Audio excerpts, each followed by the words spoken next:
It's Divas That Care Radio. Stories, strategies, and ideas to inspire positive change. Welcome to Divas That Care, a network of women committed to making our world a better place for everyone. This is a global movement for women, by women, engaged in a collaborative effort to create a better world for future generations. To find out more about the movement, visit divasthatcare.com after the show. Right now, though, stay tuned for another jolt of inspiration. Hello. Good morning, everybody. I am so blessed and grateful to be on with my beautiful friend and sister, Joyce. And she lives on a farm and loves animals. She always has. And she and I are both part of an incredible project through the Divas That Care organization. And there's going to be this really awesome book, Animal Prints on My Soul, that's releasing soon. We're hoping in December. And we've got 26 ladies that shared incredible stories. And Joyce and I are both part of that. I shared about cats, and Joyce shared just about all the animals on her farm. So I'm so excited to be on with you, Joyce. Thank you for joining me. Oh, thank you for having me. This is a real pleasure and a real honor to be on with you, Kat. I'm excited. So tell me a little bit about what you wrote about. Share like your favorite part about being in this project and maybe your favorite story. What can people expect when they get this book? They can expect really incredible animal stories from just amazing women from all over. It is just going to be awesome. And my story, I've been around animals all my life. I say they're not just in my life, they are my life. And they always have been. I just have a passion for animals and just absolutely love them. And my story kind of goes back to when I was growing. I grew up on a dairy farm and helping milk the cows and all the baby calves and all the kitty cats always in the barn waiting to get their milk. And I've always had horses in my life, and they are so magical. They have taught me so much about just enjoy the moment and just take time and just love yourself, because these horses they're incredible animals. And then I also wrote about dogs. I mean, dogs have been in my life I can't ever remember not having a dog. Let's put it that way. And they are awesome. I have 3 of them currently, and my little red healer, as I say in the book, he knows me better than anybody ever will. We can look into each other's eyes and we read each other's souls. We communicate very well with each other. And he has taught me so many life lessons. He's taught me to live life with faith and not fear is probably one of the biggest ones he has taught me through life. So it's just been incredible. I just have like I said, I have a total passion and love for animals that it just bubbles from my heart when I start to talk about animals. Oh, I can see it. Like you get all excited, the emotions coming out. And you had a couple of really cool quotes. Animals are my life. I love that. And then to live with faith, not fear. Mm-hmm. So how many animals do you and Craig have right now, currently? Oh, man, we have numerous kitty cats. We have them everywhere. And we're down on numbers on cattle. We run probably about 50 to 60 head of cattle. And we have mama cows and get the beautiful little baby calves that come in the spring and the fall. And oh man, they are truly God's miracle. Everyone that's on the ground, I'm like, oh my goodness. I've been around them all my life. And every time I see one, I'm like, oh man, there's another little bundle of joy. They are just so cute. And I have 3 horses. And like I said, I have 3 dogs. So that's my animal farm at the moment. I love it. Oh my goodness.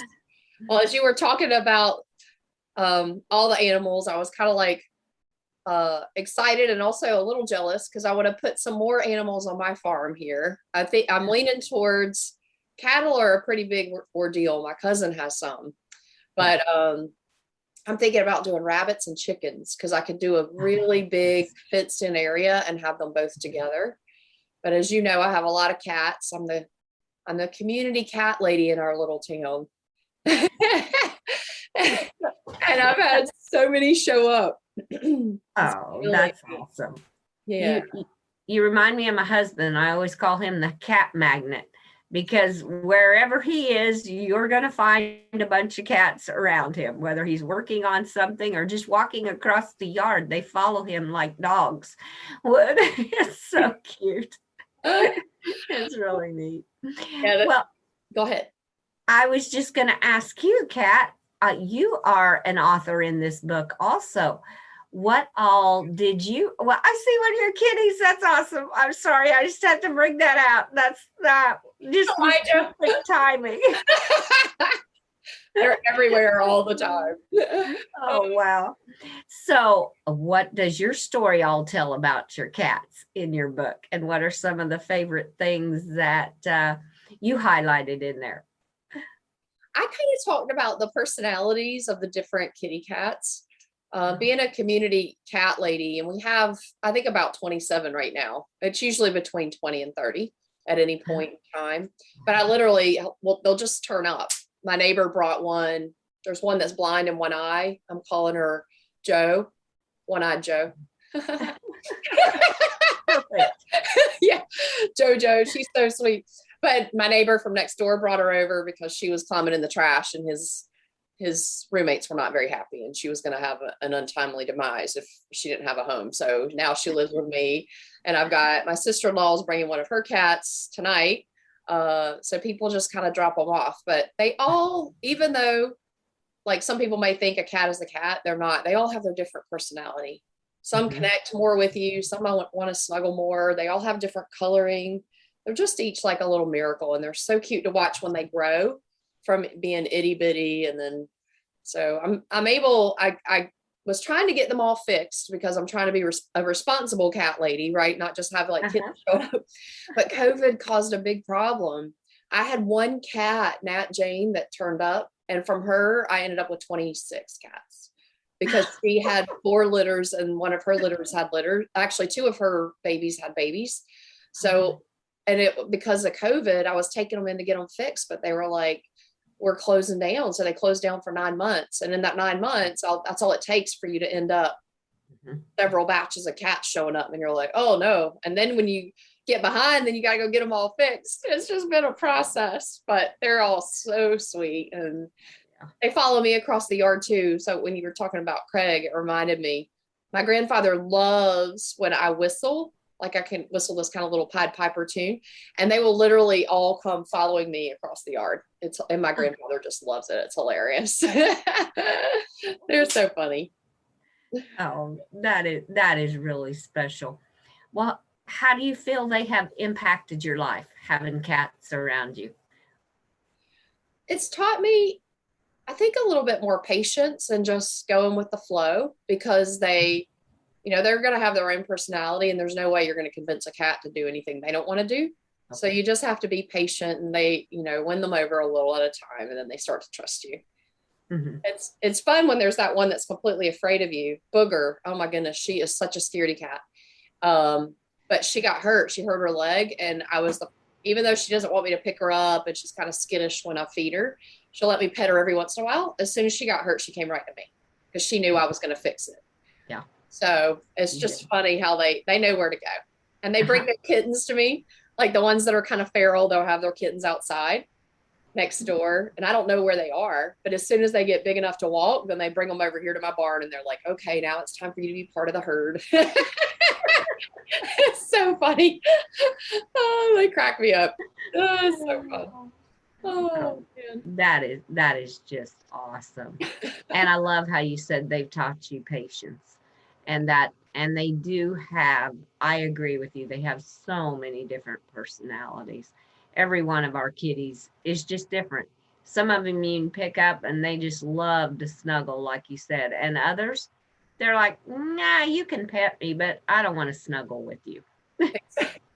I've got one, I call him Jonah, because he's afraid of everything. And he'll show up and he kind of sits on the edge of the deck and he waits for me to put the food out, and he'll come and eat, but he does not want me to pet him at all. Yeah. And I tried to hold him when he was a kitten, but The thing is, if the moms kept them away so long, and then it's really difficult once you get past. And see, here comes Eli. Elijah's just, this one loves me. Come on, Elijah. Let's say hi. My friend Joyce wants to meet you. This is Elijah. Oh, My shoulder snuggler. oh, absolutely beautiful. Oh my goodness. Oh, I love him. He's a sweetie. He's a sweetie. He can tell, you can tell he loves you. You're his mommy. Oh, Yep. yeah. Every time I come down in the barn, they're like, hey, mom's here. Let's crawl all over her in her desk and her chair. Yes. Oh, well, that's part of the ambiance of Bird Farm. Oh. Well, have you always loved cats growing up? Was that the animal that you always really took to? When we were little, we lived on a farm, and I remember going to the animal shelter to get a dog, and we got a German Shepherd, Greta, and I loved Greta. But when we moved from the farm to the city, we couldn't have dog take her with us. It just wouldn't be fair. So we left her with the farmer next door. And that's when we got a cat named Boots. And we all loved, we had Tigger and Boots, and they were really awesome. But I didn't really, like, I used to travel so much for work. I didn't really want cats. But my friend Grace, my skydiving friend, she was like, I think you need a cat. And I was like, you don't know how much I travel. She told me this story about the first Nat Jane. She was such a sweetie, and she was so skittish and afraid. And I don't know, the story got into my heart. So I take this cat to my house, and she hated humans, and she didn't want anything to do with me. But I literally would go under my bed and feed her, and she would let me pet her while I fed her. It took 6 months until she came up on my bed. But then if I would turn too quickly, she would jump. And it got to where by the end, I had a couple of periods where I had really bad vertigo and I couldn't get out of the bed. She would literally lie loyally beside me all day long and would be on top of me, and I could roll and she would just stay. So she was my big win over story. She was a good kitty. She was a good girl. That is quite a story. And they connect with you, and they know your feelings before you even get to them, is how I always say. They, just like with the horses and my dogs, the cats, they know your mood. They know how you're feeling. They just sense it. They have that special sense that they can just read you before you're even there. And animals are just incredible. There's just not any other way to describe them. God made them very, very special. Oh, I'm loving this. I love how that kitty is just loving you. You can see the love in her eyes. Yeah, they rely on us. You can tell when God created it and that we were the head of the kingdom and to take care of his creatures. You can tell when we're good to them, they're good to us. Oh. So tell everybody out there they need to get a copy so they can hear the stories. Yes. You're in there. You can hear all about Elijah. Elijah's in the book, and now our listeners get to see Elijah live on this interview. That is just incredible. I love it. Well, this has been so fun. We're gonna, when we have the pre-order link, there'll be a pre-order link coming out soon, and when we have that, I'll attach that, and I'll make sure that I tag you, Joyce, and Divas, so you can follow us. Follow the Divas That Care Network. It's a really amazing group of ladies. It's full of love and support, and just, I don't know, you just feel the love in the group. So join us and hear all about the book, and make sure you get your copy. Definitely. I agree 100%. And then I wanted to ask you, in case some of the listeners want to contact you, Kat, what is the best way for them to get in contact with you? Oh, yeah, sure. On Facebook, Kathy Lynn Mackison, or I'm at the awkwardlybeautiful.biz is my company, because we're all created. Sometimes it feels awkward, but God created us perfect just as we are, and we're all beautiful. Oh, I love it. I love it. And then I have to also add, we have the pleasure that Kat is also a host on Divas That Care. So you can go to divasthatcare.com and check out all her awesome shows that she has done of interviewing amazing women around the world. So be sure and check out divasthatcare.com, and you can find her. And I'm a host on there also under Robust Lifestyles. So that is where you can connect with both of us in one way. Thank you so much, Kat. This was so much fun. It was. Thank you, Joyce. Have a great day. Thanks. You do the same. Thanks for listening. This show was brought to you by Divas That Care.